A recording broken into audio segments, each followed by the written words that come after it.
Before we get to this episode, I want to let you know that you can binge the first part of this season right now with a Pushkin Plus subscription. That's 4 whole episodes before they're released to the public. You'll be able to binge the rest of the season on August 1st with that same subscription. Sign up for Pushkin Plus on Apple Podcasts or by visiting pushkin.fm/plus. Now, on to the episode.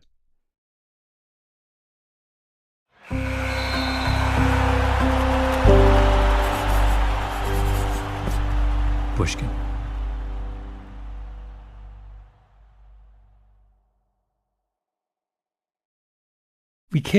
I have never had a single conversation where both you and I were not kind of grinning as we told Charles Schirra stories. Well, I think there's something kind of lovely about his unself-consciousness. I mean, he's a rare breed in this day and age, the like completely unself-conscious man who never for a second doubts his abilities, even though there's so much evidence for why he should be doubting his abilities. I'm talking to Ben Nadaf Hafrey, my partner in our series on the 1936 Olympics, the most consequential Olympic Games in history. And he's also just a really excellent partner in the goal of mocking him, because he really preserves all of the evidence of his follies. And he reads like a great character out of literature. This episode is about Charles Hitchcock Sherrill, the man who in the early 1930s was at the center of the debate over whether the United States should go to the Berlin Games. In fact, if you ask why the Olympic Games are the Olympic Games, how it flourished and endured over the course of the most tumultuous century in history, there are really only 2 people who matter. One is Avery Brundage, and we'll get to Brundage later in the series. The other is Charles Hitchcock Sherrill. Sherrill is a forgotten figure today. Traces of him persist only in little scraps here and there. But in his day, when Sherrill gave an after-dinner speech somewhere, it made the Times. When Sherrill complained about his neighbor's dog, it made the Times. When he died, the New York Times wrote no fewer than 5 stories. 5. He was everywhere. He knew everyone. He was friends with every American president, from Teddy to Franklin Roosevelt. He attended every reception of importance, every luncheon that mattered. In his 69 years, he crossed the Atlantic 90 times. He was in constant motion. He was Zelig. He's Forrest Gump. He's Forrest Gump. You know who he is. Hold on. Oh, no, wait. He's Polonius. I have to get this right. Here we are. Okay. So this is from Love Song of J. Alfred Prufrock, maybe T.S. Eliot's most famous poem. And Prufrock is a kind of self-aware version of Charles Sherrill. Oh, yes, here we are. Okay. No, I am not Prince Hamlet, nor was meant to be. Am an attendant lord. One that will do to swell a progress, start a scene or two, advise the prince. No doubt an easy tool, deferential, glad to be of use, politic, cautious, and meticulous, full of high sentence, but a bit obtuse, at times, indeed, almost ridiculous, almost, at times, the fool. That's him! It's that perfect. Is him. And it also, wait, can I do another literary feed? Yeah. He's also Pangloss. You know, Candide's sort of utopian philosopher who's like completely fatuous. The Pangloss quote is, "It is demonstrable that things cannot be otherwise than as they are, for all being created for an end, all is necessarily for the best end." And that's also Sherrill's kind of, that's his philosophy of inconsequence. Why really bother? Because everything's so great and it's just how it ought to be. Zelig, Forrest Gump, Polonius, Pangloss. Oh, and one more. That reminds me of the Dorothy Thompson Hugo's Nazi quote, that he has been treated to forms of education which have released him from inhibitions. His body is vigorous. His mind is childish. His soul has been almost completely neglected. Yes. Remember Dorothy Thompson's parlor game where she describes going to parties, looking around the room, and picking out which person was most likely to go Nazi? Thompson had 2 particularly interesting archetypes, Misters B and C. Charles Sherrill was the embodiment of Mr. B. Mr. B has risen beyond his real abilities by virtue of health, good looks, and being a good mixer. He married for money, and he's done lots of other things for money. His code is not his own. It is that of his class. No worse, no better. He fits easily into whatever pattern is successful. That is his sole measure of value. Success. Nazism as a minority movement would not attract him. As a movement likely to attain power, it would. My name is Malcolm Gladwell. You're listening to Revisionist History, my podcast about things overlooked and misunderstood. This is episode 2 in our series, Hitler's Olympics: How and Why America Went to the 1936 Games. Charles Sherrill grew up in Washington, D.C. His father made a lot of money lobbying for the big railroad interests. He went to college at Yale, then worked for a time as a lawyer on Wall Street. He was tall, slender, with a long imperial nose, bright twinkling eyes, a full head of blonde hair, and a thriving mustache. He wrote 20 books, mostly about stained glass. It's his memoirs, though, that are a tour de force, an unpublished 360-page compendium of every anecdote, accolade, witticism, and celebrity encounter in his entire life. Here is my favorite. In October 1931, I had the honor of lunching alone at the White House with President Hoover because he wanted me to undertake a certain matter which I guessed he thought me reluctant to do. That opening is very Charles Sherrill. He was not the sort who volunteered. That would be gauche. He waited for opportunity to ask him to lunch. It was an excellent luncheon, he continues, and I was pleased to see upon each of the 4 corners of the table small silver dishes containing cherries. I am very fond of cherries, and so looked forward to indulging in them when the moment arrived. Therefore, while I was partaking out of a cup of soup, the president ate the cherries out of his dish and remarked to me, "I see you do not like cherries," and then proceeded to eat all the cherries out of all 4 dishes. This stunned me. But of course I made no comment upon his disposal of all the cherries in sight.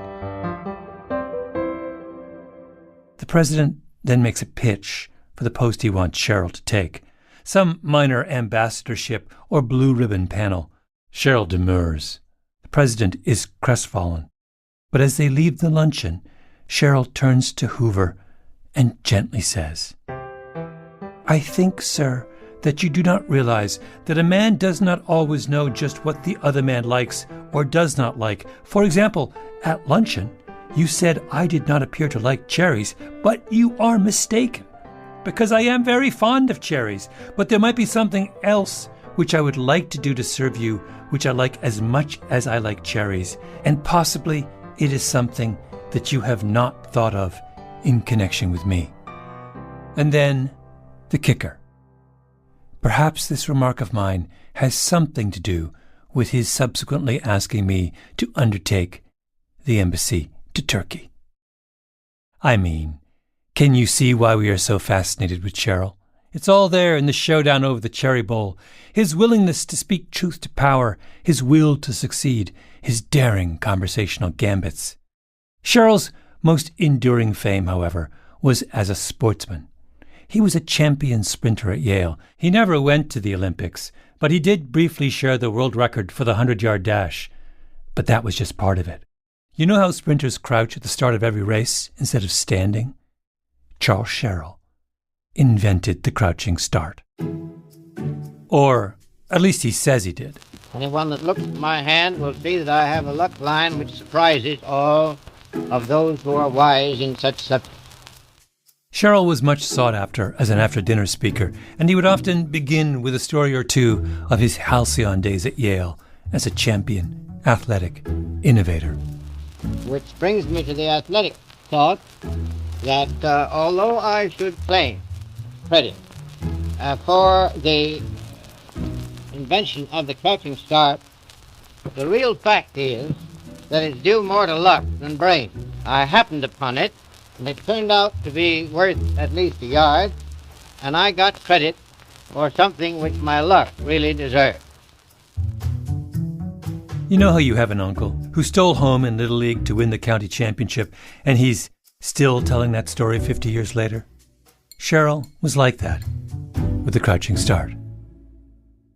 He has this glorious life that everyone in the world is basically supporting. Because even he has all these letters from presidents just being, not saying anything important, but being like, Chaz, loved your book on stained glass. Like 3 paragraphs from Teddy Roosevelt telling him how great his book on stained glass is. And I believe that he actually read Charles Sherrill's book on stained glass, but for what reason other than to make Sherrill feel good about himself, which is just the mission of even the most powerful man in the world. Do you know about the Teddy Roosevelt? There's a great Teddy Roosevelt moment in, he goes to see Roosevelt. This is from his diaries. And he waits for half an hour before going into the president's study because Booker Washington had been called in to advise upon a speech touching on the colored race. So just so we know, he's like... something meaningful is really going on. Booker T. Washington was one of the most important African-American leaders of his generation. And they're talking about the central problem facing the American public. And Cheryl is waiting impatiently because... He said, I followed him, and after the purpose of my visit was concluded, I arose to leave. The president asked my opinion of 2 bronzes. One was the Bronco Buster, which had been presented to him by the old regiment, the Rough Riders. The other was the Crouching Start by Tate McKenzie. That's the statue I found in the museum. We are deep into digression mode here. But at some point in our mutual obsession with Charles Sherrill, Ben found himself in a community museum in some waspy corner of Connecticut and stumbled upon a statue of a tall, handsome man in a crouching start. Chills went down his spine. Exactly. I laughingly declared my inability to give any unprejudiced answer because I was the first runner to use the crouching start. Not true, by the way. Come back here and sit down, snapped out the president, and then followed a rapid-fire fusillade as to why that start had been invented, its advantages, limitations, etc., until I felt as if a stomach pump had been applied to my brain. Just so we understand, Roosevelt has just met with Booker T. Washington to discuss the central issue facing the Republic, which is the continued, crime being committed against the black people. Cheryl shows up, and what does the president do? Finally comes alive with the question of the origin of the Crouching Start. Presidents were impressed by Charles Sherrill, and so was an organization that lies at the very heart of this story, the International Olympic Committee, the IOC. The IOC is the governing body of the Olympic Games. Then as now, it is based in Lausanne, Switzerland, neutral territory. It has ultimate control over all aspects of the games. The rules, the events, the schedule, where the games are held, who gets invited. The organization's founder was Pierre de Coubertin, Baron de Coubertin, a French aristocrat. He got the modern games started in Greece in 1896, planted the seed, and from the beginning, he surrounded himself with his friends, basically other aristocrats.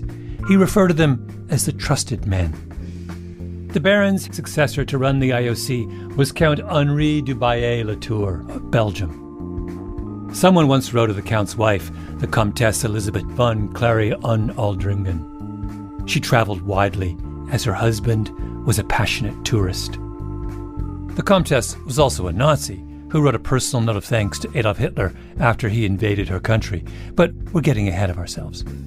Another Olympic Committee member, His Excellency, the Most Excellent, the Marquis of Samaranch, the Spanish aristocrat who ran the IOC for 21 years.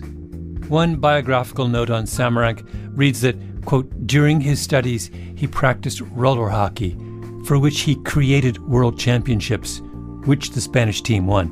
Roller hockey.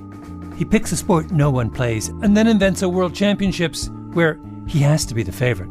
I mean, that is just about the most perfect description of enterprising white guy privilege ever. And let's not forget about Lord David George Brownlow Cecil Burleigh, heir to the Marquess of Exeter, who once ran around the upper promenade deck of the Queen Mary ocean liner in 57 seconds, dressed in street clothes, a record that I'm pretty sure still stands. Burleigh was the one who bestowed the gold and silver medals on the American runners John Carlos and Tommy Smith at the Mexico Games in 1968, where, on the victory stand, the two famously raised gloved fists in a Black Power salute. When asked why Carlos and Smith wore gloves that day, Burleigh said, "I thought they'd hurt their hands." These were the men of the IOC.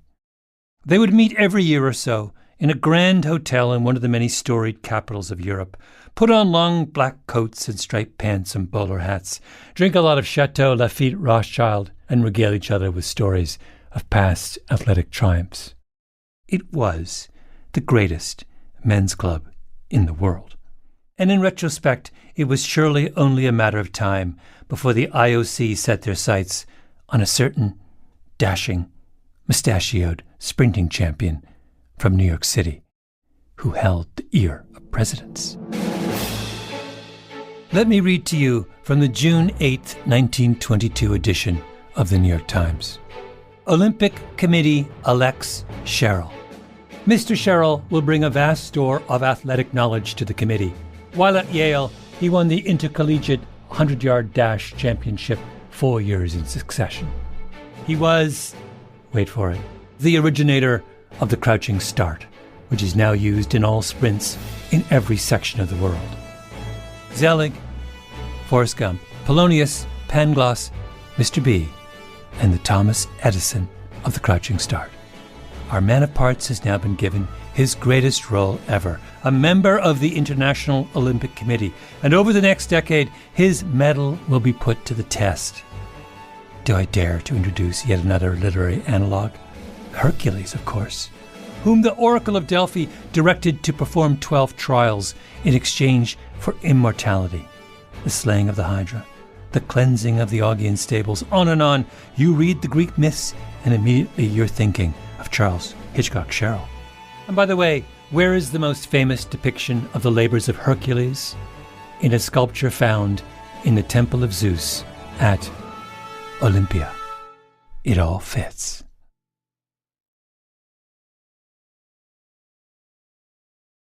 Adolf Hitler's rise to the leadership of Germany was swift. In 1923, in his mid-30s, he makes an incredibly clumsy coup attempt in Munich and gets arrested. Spends 9 months in prison, where he writes Mein Kampf, his vision for a new Aryan Germany, cleansed of Jews and outsiders. And as soon as he gets out, his star ascends. By the time our famous American journalist Dorothy Thompson interviews Hitler at the Kaiserhof Hotel in 1931, the Nazis are the second biggest party in the German parliament and gaining ground. And Thompson is trying to figure out whether Hitler can actually get elected chancellor, especially since he makes it clear that he doesn't actually believe in democracy. Thompson wrote, "People were to awaken, and Hitler's movement was going to vote dictatorship in. In itself, a fascinating idea. Imagine a would-be dictator setting out to persuade a sovereign people to vote away their rights." In 1933, Hitler pulls it off. He comes to power. Almost immediately, there's a boycott of Jewish businesses. People start beating up Jews in the streets. Jews get banned from professional organizations and sports clubs.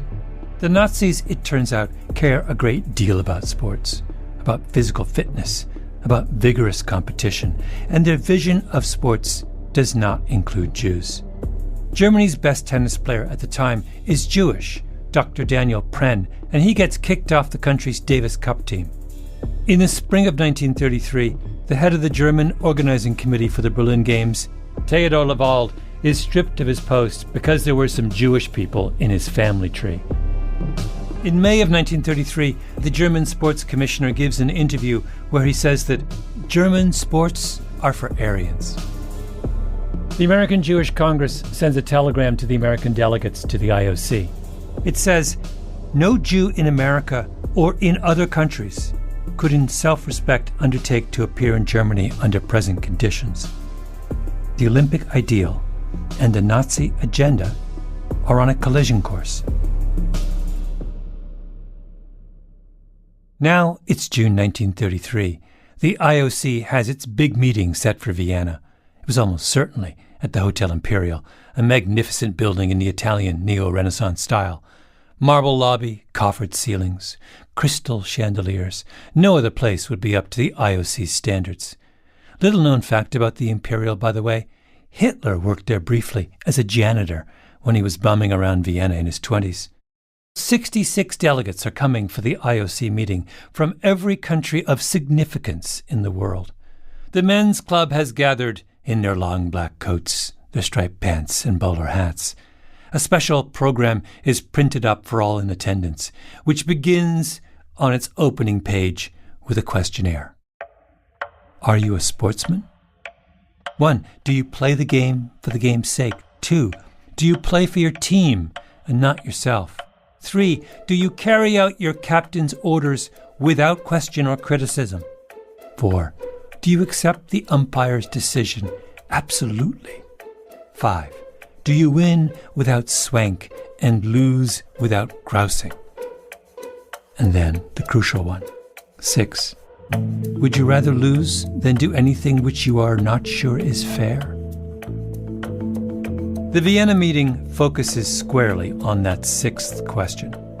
A true sportsman would rather lose than do anything that wasn't fair, and the delegates are perfectly aware of what's going on in Germany. Not letting Jews compete simply because they are Jews is, for the sportsman, surely the definition of unfairness. But our international committee does not concern itself with internal athletic conditions in any country, but only with the choice of that country's members for its Olympic team. This is Cheryl in a speech outlining the Commission's dilemma that week in Vienna. Now that's very important to remember. With that choice, we insist that race, religion, color, and so forth shall not interfere. Cognitive dissonance is upon us, and the Olympic Committee members have 4 ways they can resolve it. They can move the Games somewhere else.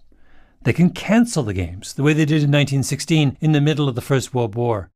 They can keep the Games in Berlin and simply let everyone boycott. Or they can convince the Nazis to have a change of heart when it comes to their Jewish athletes. What should they do? Let us put ourselves in the mind of our hero, Charles Hitchcock Sherrill. He has sailed the Atlantic 90 times. He has written a book on German stained glass windows. He knows the Teutonic soul.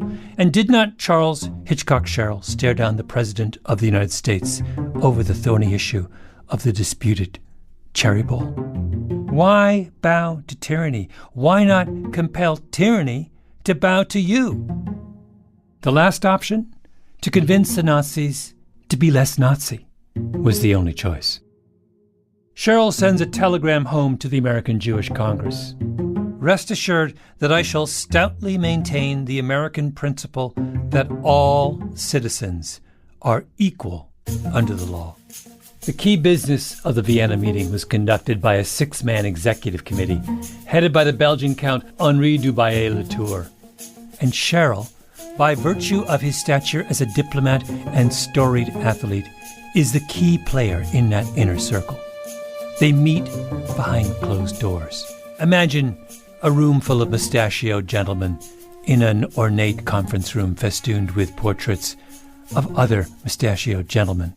Sherrill, Dubaillet-Latour, and the English delegate on one side of the long oak conference table, the Germans on the other. It was a trying fight, Sherrill explains later in a letter to a friend. The British said, "Let the Germans be," but Sherrill would have none of it. The Germans yielded slowly, very slowly. First, they conceded that the other nations could bring Jews. Then, I went at them hard, insisting that as they had expressly excluded Jews, now they must expressly declare that Jews would not even be excluded from German teams. He would tell this story often in the intervening years. I personally, fearing unfair treatment of Jewish athletes in the selection for the German 1936 Olympic team, made it my business to push the point so far that our committee received from the German Ministry of Interior, Ministerium des Innern, a letter of 3 short paragraphs, the third of which reads, "As a principle, German Jews shall not be excluded from German teams at the games of the 11th Olympiad," that is next year. I had the honor of drafting that third paragraph. Perhaps you will agree that I felt everyone at home and abroad thought that I was thus doing my best for the Jews. In Vienna, there are reporters gathered at the hotel, waiting for news to break. Cheryl emerges, triumphant. The games will go on. A cheer goes up around the world. The New York Times, Cheryl's newspaper of record, calls him a hero. The straightforward character of the promise obtained from the German government came as all the greater surprise, and the opinion was expressed that a real blow had been struck in the cause of racial freedom, at least in the realm of sports. Charles Sherrill confronts the contradiction of the Berlin Games, the cognitive dissonance of a pure competition in an impure place, and he resolves it. How? Not like Dorothy Thompson. She said, you resolve it by not going. He says, no, you resolve it by making the impure place pure, by staring down his German counterparts across the negotiating table and through sheer force of personality and intelligence and courage and good old-fashioned New York City moxie, bending them to our will. The Vienna Declaration was Charles Hitchcock Sherrill's finest hour. The controversy over the games faded. The Olympics were saved. Problem solved, right? Oh no. Problem is just beginning.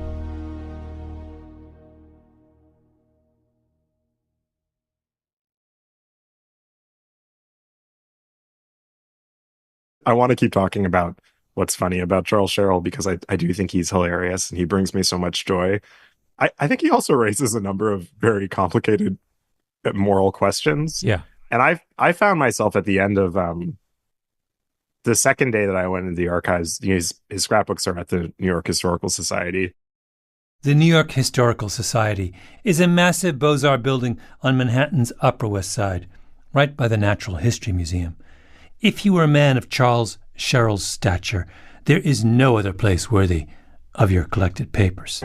So we found out that Charles Hitchcock Sherrill had lovingly documented his entire life. Most archives you go to, they're just boxes of stuff that was left to a library, and then they had to figure out some kind of archival organization scheme for it. Not Charles Sherrill's papers. Everything that he kept was preserved in a scrapbook, in actually 44 scrapbooks, that then when he died in 1936, his wife bequeathed to the New York Historical Society. Ben spent days at the Historical Society archives digging through the Sherrill motherlode. I mean, they're all like 6 inches wide. And the thing is, the legacy of Sherrill continues in the pristineness of these scrapbooks. I mean, his ink doesn't fade. The glue he uses to bind this stuff doesn't give. And all of the paper was still so crisp and weighty. Everything is written on these like robin's egg blue and pearl thick stock pages, or like silky diary pages. He just had the best of everything. And it's all withstood the test of time. Was the wife, in donating these materials, let's accept for a moment the premise that the wife may not have been, the relationship may not have been, shall we say, conventional. Do you think she knows what she's doing? Oh, the wife. We haven't talked about her yet. She was the heir to the Berkshire Cotton Manufacturing Company, which would later merge with Hathaway to create, you guessed it, Berkshire Hathaway, which her family would turn around and sell to a young Warren Buffett. Yet another way in which the world turns around Charles Hitchcock Sherrill. Anyhow, Mrs. Charles Hitchcock Sherrill takes the complete set of her husband's papers, has them preserved in perpetuity, and apparently never checks to see what's in them. Or maybe she does, and she's fine with it. Now, it's crucially important that he dies in 36. Right. The former head of manuscripts at the New York Historical Society points out that this is the rare occasion on which a American who really fell in love and hard with the Nazi Party was unable to then sanitize his records after seeing what happened in World War II. So what we have here is a perfectly preserved in amber. It's like the Jurassic Park mosquito of 1930s American fascism, because there was already a very high bar for self-consciousness in Charles Sherrill's life, and so the full force of his love for the Nazis is on display in volume 35 of his 44 scrapbook collection. In our next episode, we delve into the buried treasure of Scrapbook 35, the uncensored journal of a man in the process of going Nazi. Am an attendant lord, one that will do to swell a progress, start a scene or two, advise the prince. No doubt an easy tool, deferential, glad to be of use, politic, cautious, and particulars, full of high sentence but a bit obtuse, at times indeed, almost ridiculous, almost at times the fool. Well, yes.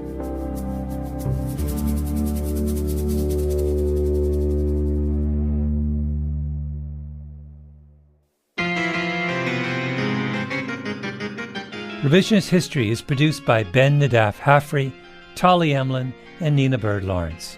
Our editor is Sarah Nix, fact-checking by Arthur Gompertz and Jael Goldfein. Original scoring by Luis Guerra, mastering by Flawn Williams, Sarah Bruguera, and Jake Gorski. Engineering by Nina Bird Lawrence. Our executive producer is Jacob Smith. Special thanks to Karen Shakurji.